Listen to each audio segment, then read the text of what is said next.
तो देखो मार्केट में कुछ ना कुछ नया टेक आते रहता है और उसी में है यहाँ पर फ्लिप कैटेगरी। और फ्लिप फोन आपको अंडर 50,000 के अंदर मिल जाए, जिसके अंदर तगड़े कैमरास, तगड़े इनोवेशंस और कुछ इंटरेस्टिंग और अच्छे फीचर और ऊपर से एक ब्रांड वैल्यू। अगर आप इस फोन को चेकआउट करना चाहते हो जो है Motorola Razr 60, तो ये फोन क्या आपके लिए सच में अच्छा है या सिर्फ ऊपर ऊपर की बातें रहेंगी? तो एक साथ सब चीजें जानते हैं। अनबॉक्सिंग में सब कुछ मिलता है, फोन तो मिलता ही है, उसका ही पैसा दिया है भाई, लेकिन आपको चार्जर भी मिलेगा, कवर भी मिलेगा, अलग से जाके बाय करने की जरूरत नहीं है जैसे कुछ और ब्रांड करते हैं। देखो डिजाइनिंग को लेकर मोटोरोला ने यहाँ पर कोई कमी नहीं छोड़ी है। इवन बिल्ड क्वालिटी को लेकर भी साइड में मेटल फ्रेम, पीछे एक स्टाइलिश डिजाइन देखने मिलता है। और इस फोन को हाथ में पकड़ने के बाद में हाँ लगता भी है कुछ ऐसा स्टाइलिश और कुछ तगड़ी चीज पकड़ के रखी हुई है। और वेट वगैरह का तो कोई ज्यादा सीन नहीं है, बिल्ड क्वालिटी भी अच्छी है, इंटरेस्टिंग लुक्स के साथ में भी आता है। मेरे पास ये जो डिजाइन है इसमें पीछे थोड़ी सी सिल्कीनेस है, मस्त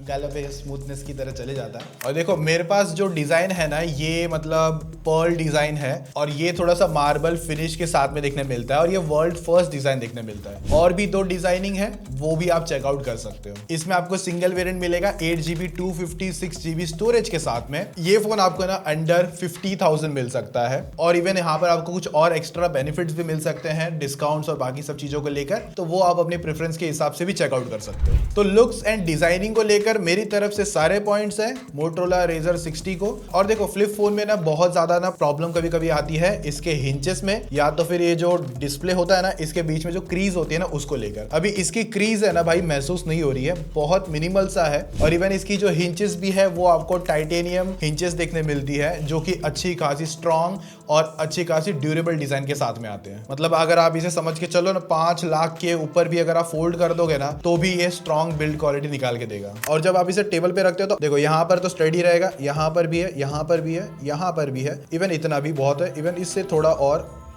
इतने तक जाता है, ठीक है। इवन यहाँ से भी रखते हो तो इतना टिल्टेड आप रख सकते हो। अभी देखो फ्लिप फोन है तो भाई मस्त में ऐसे हल्का सा भी कर देता हूँ ना तो मस्त में खुल जाता है और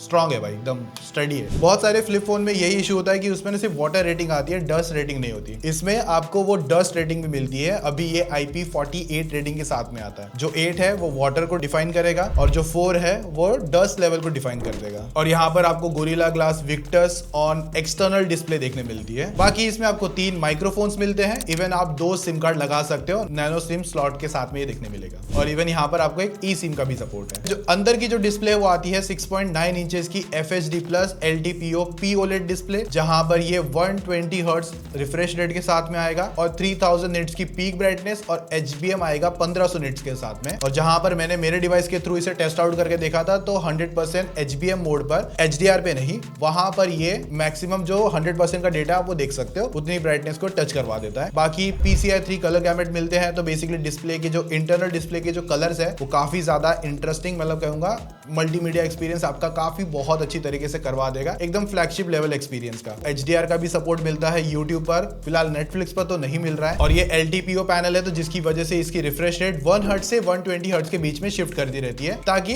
बैटरी ऑप्टिमाइजेशन काफी बेटर तरीके से बने रहे। अब जो बाहर की डिस्प्ले है, जो एक्सटर्नल डिस्प्ले है, वो आपको आती है 3.6 इंचेस की LTPS POLED डिस्प्ले जो 90 हर्ट्ज रिफ्रेश रेट के साथ में है। 1700 का पीक ब्राइटनेस यहाँ पर मिलता है। आउटडोर में भी बहुत अच्छा ब्राइटर डिस्प्ले के साथ में आता है। और always on display, lock screen customization, turns off customization basically आपको इसमें मिलती है। फ्लिप करोगे तो आपका कॉल आंसर हो जाएगा। बाकी इस पर आपको वही अपना टेंट मोड भी मिलता है, इस तरीके से आप कंटेंट वगैरह रीच आउट करना है तो कर सकते हो। इवन स्टैंड मोड भी मिलता है, तो जैसे आपको प्रीफर लगे वैसे देख सकते हो। और बाकी जैसे म्यूजिक प्लेयर और बाकी बहुत सारे टर्न्स ऑफ कस्टमाइजेशन है जिसको लेके मैंने बहुत डिटेल में बात करी है अपने Motorola Razr 60 Ultra की वीडियो में। जो इसका बड़ा भाई आता है ना वो वीडियो भी आप चेकआउट कर सकते हैं और एक्स्ट्रा फीचर्स जानने के लिए। बाकी इसके अंदर आपको अभी तक का मोस्ट इंटेलिजेंट आउटसाइड AI देखने मिलता है, बेसिकली आउटर जो डिस्प्ले है ना वहां के लिए। जैसे कि गूगल जेमिनी मिलता है फॉर एक्सटर्नल डिस्प्ले, वहां से आप ऐसा लगोगे जब AI से बात करते हो, आपके कोई क्वेश्चंस है, कोई चीजें डाउट है तो एकदम मस्त तरीके से आपको सारे आंसर निकाल के देता है। या फिर कोई आपको इवेंट प्लान करना हो गया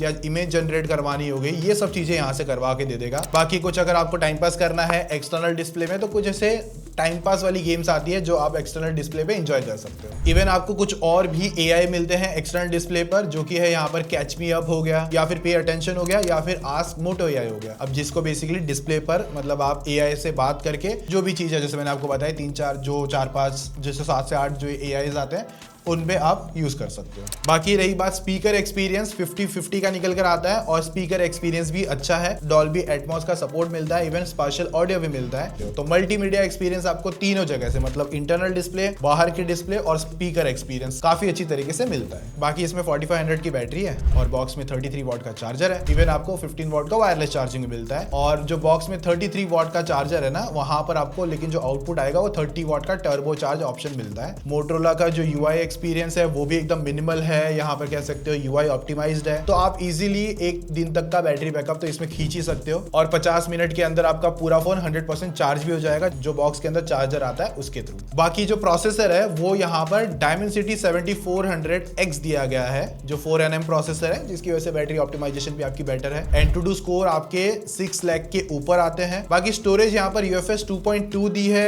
LPDDR4X रैम है। इवन यहाँ पर 5X रैम होता तो थोड़ा प्लस लगता है। इवन यहाँ पर स्टोरेज एटलीस्ट 4.0 तो देनी चाहिए थी इस प्राइसिंग के हिसाब से। हाँ मानता हूँ फ्लिप है तो टेक महंगा है। बाकी ये जो प्रोसेसर है आपके मिनिमल टास्क हो गए और उन सब चीजों को अच्छी तरीके से परफॉर्म करवा देगा। ये आपको मतलब एक्स्ट्रा ऑर्डिनरी ऐसे आप कह सकते हो तगड़ी गेमिंग के लिए तो नहीं बना है फोन। तो यहाँ पर जो आपको BGMI पे इनकेस अगर आप खेलते हो तो 60 FPS का मिनिमल एक्सपीरियंस आ जाएगा, आप टाइम पास कर सकते हो। इवन एक्सटर्नल डिस्प्ले पर भी थोड़ा बहुत टाइम पास हो जाता है, BGMI वहां पर भी आ जाता है। बाकी दूसरे और कुछ गेम खेलना है तो वो भी आप एक्सपीरियंस कर सकते हो। वैसे जो इस तरीके के फ्लिप और ऐसे फोन लेते हैं ना, वो गेमिंग को लेके ज्यादा होते नहीं है, मतलब सही बताऊं तो। लेकिन आप अपना परफॉर्मेंस वगैरह टास्क अच्छे से चला देते हो। हालांकि मुझे कहीं कहीं मतलब 2-4 जगहों पे थोड़ा बहुत ऊपर नीचे, जैसे कि कैमरा UI में हल्का जिटर देखने मिला है समटाइम, बट वो धीरे धीरे फिक्स होता गया है और शायद से ये आगे जाके भी फिक्स हो जाएगा। बाकी वाईफाई, ब्लूटूथ, NFC सब कुछ अच्छी तरीके से आता है। 49 सेंसर्स है और इसमें साइड माउंटेड फिंगरप्रिंट स्कैनर मिलता है, जो कि अच्छी तरीके से अनलॉक भी करवा देता है। तो हाँ, सिक्योरिटी का बातचीत भी अच्छी है और उसकी वजह से आपकी जो इंक्रिप्शन वगैरह है वो भी सॉर्टेड रहती है। और ये Android 15 के साथ में Hello UI के साथ में आता है, जहां पर 3+4 का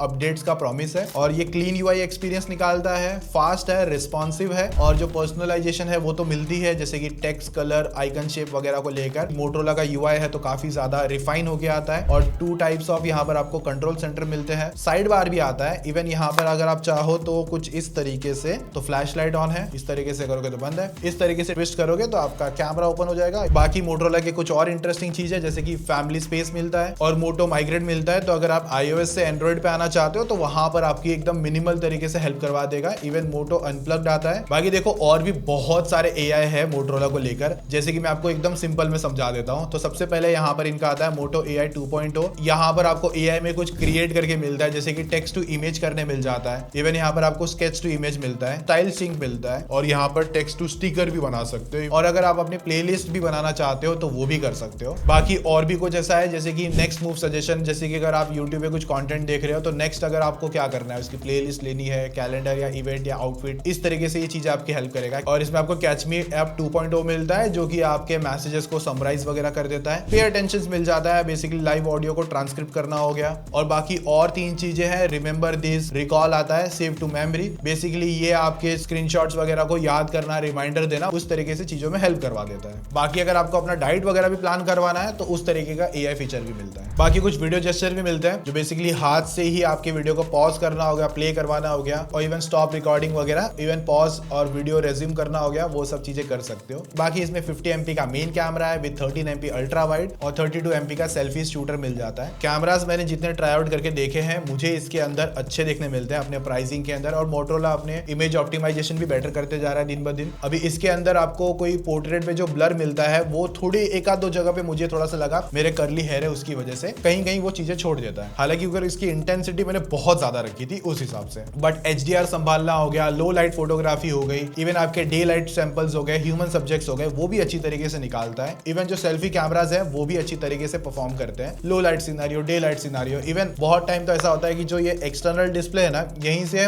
मोस्ट ऑफ सेल्फी वगैरह कैप्चर करते हैं, और जहां पर आप हाथ दिखा के मतलब ऐसे हाई कर दोगे उसको, तो वो भी आपकी आपकी फोटो 3, 2, 1 काउंट करके खींच लेगा, तो ताकि आपको टाइम मिल सके अगर जब तक आप पोज वगैरह रेडी कर रहे हो तो। और अगर टेबल पे रखोगे, हाथ दिखाओगे, दूर जाके भी फोटो सैंपल खींचना है तो वो सब चीजें कर सकते हो। बाकी मेन कैमरा पे 4K 30 एंड इवन फ्रंट पे भी 4K 30 FPS की वीडियो ले सकते हो, जो कि बहुत ज्यादा इंटरेस्टिंग बनाती है इस तरीके के कॉम्पैक्ट डिवाइस को लेकर। तो ओवरऑल अगर इसके कैमरा सैंपल्स देखोगे, अपने प्राइसिंग को लेकर, परफॉर्मेंस को लेकर और बाकी सब चीजें अगर आप कंक्लूड करते हो, तो आपको एक इंटरेस्टिंग फ्लिपेबल फोन मिलता है और स्टाइलिश मिलता है अराउंड 50,000 के आसपास में। और अगर आप कुछ इस तरीके का ऐसे फ्लिपेबल, स्मार्ट और इवन फास्टर फोन ढूंढ रहे हो, तो आपके सामने एक तगड़ा ऑप्शन निकल कर आता है आज के टाइम पे। बाकी अगर आपको लगता है कि इसको लेकर कुछ क्वेश्चंस है, चीजें रह गई है, तो कमेंट में पूछ लेना, ताकि आने वाले टाइम पे इसका जब फुल रिव्यू होगा तो उसके बारे में आपको मैं बेटर वे से बता सकूं। बाकी वीडियो अच्छी लगी है लाइक कर देना, सब्सक्राइब कर लेना। मिलते हैं यार तगड़ी वीडियोस में, तब तक के लिए मजे मारो, टेक केयर,